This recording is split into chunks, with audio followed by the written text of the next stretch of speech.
जय भीम। कि बाबा साहेब का इतिहास पढ़िए जो है दुख की भरी कहानी। जिस तालाब में पशु पानी पीते थे तुम्हें नहीं मिलता था पानी, और इस व्यवस्था को बदलने के लिए बाबा साहेब ने पानी से ब्रेड तक भिगोकर खाए। कि इस व्यवस्था को बदलने के लिए बाबा साहेब ने पानी से ब्रेड तक भिगोकर खाए हैं। सब कुछ जानकर भी साथियों क्यों करते हो आनाकानी, क्यों करते हो आनाकानी। 26 नवंबर 1949 की शाम को बाबा साहेब आराम से सोफे पे बैठे हुए थे। कभी हंस रहे थे और एक पल में रो रहे थे। उनके ही पास शंकर आनंद शास्त्री जी बैठे हुए थे। उन्होंने पूछा कि बाबा साहेब क्या हुआ, आप एक पल में हंस रहे हैं और एक पल में रो रहे हैं। तो बाबा साहेब ने जवाब दिया कि शास्त्री जी, आज मेरा लक्ष्य पूरा हो गया, आज मैंने संघर्ष पूरा कर लिया है। लेकिन इस संघर्ष को पूरा करते करते, इस लक्ष्य को पूरा करते करते मैंने क्या क्या खोया है, मैं उस चीज को याद करके रो रहा था। मुझे एक बात याद आई कि एक समय था कि मेरी जेब में 1 रुपया भी नहीं था। एक समय था कि मेरे पास खाने तक को पैसे नहीं थे। और उस दौर में मेरा बेटा राजरत्न, उसने चलना सीखा था, उसने हल्के से बोलना सीखा था। उसकी तबीयत खराब हुई थी, उसको थोड़ा थोड़ा बुखार था, और मुझे पता था कि अगर इसको दवाई नहीं दिलाई गई समय रहते तो इसका बुखार और तेजी से बढ़ेगा। लेकिन मेरे पास पैसे नहीं थे जो मैं उसका इलाज करवा सकूं। मेरे पास जो पैसे थे सिर्फ इतने पैसे थे जिनसे मैं अपनी पढ़ाई पढ़ सकूं। धीरे धीरे राजरत्न की बीमारी बढ़ती चली गई।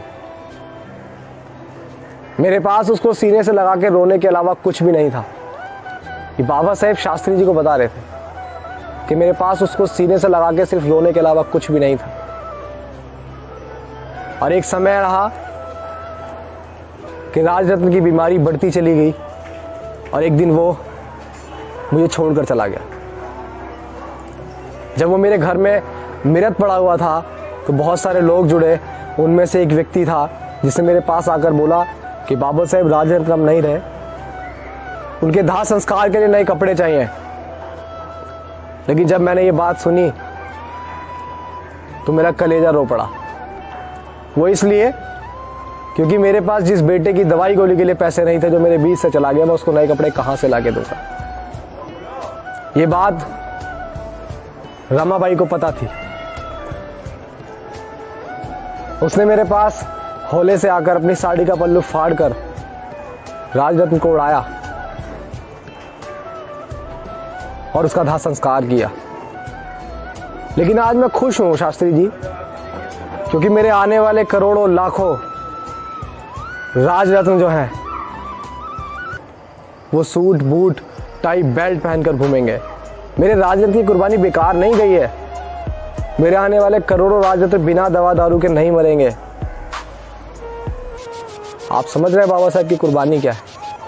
लेकिन आज हमारे लोग उनकी कुर्बानियों को नहीं समझ रहे हैं, भूल चुके हैं क्या है उनका कारवा, भूल चुके हैं उनकी कुर्बानियों को। मत भूलिए यार, जिस व्यक्ति ने आपको हक अधिकार दिलाने के लिए, अपनी पढ़ाई पढ़ने के लिए, ताकि वो आपकी व्यवस्था को बदल सके, ताकि वो आपकी गुलामी को बदल सके, उसने अपने बच्चे का इलाज नहीं करवाया। वो चाहते तो अपने बच्चे का इलाज बहुत अच्छे हॉस्पिटल में कर सकते। लेकिन आज अगर आपके बच्चे की तबीयत खराब होती है तो आप बड़े से बड़े हॉस्पिटल में लेके भागते हैं ना। थोड़ा सा दर्द भी होता तो आप लेके भागते हैं ना। उनका बच्चा तो मर रहा था। समझिए।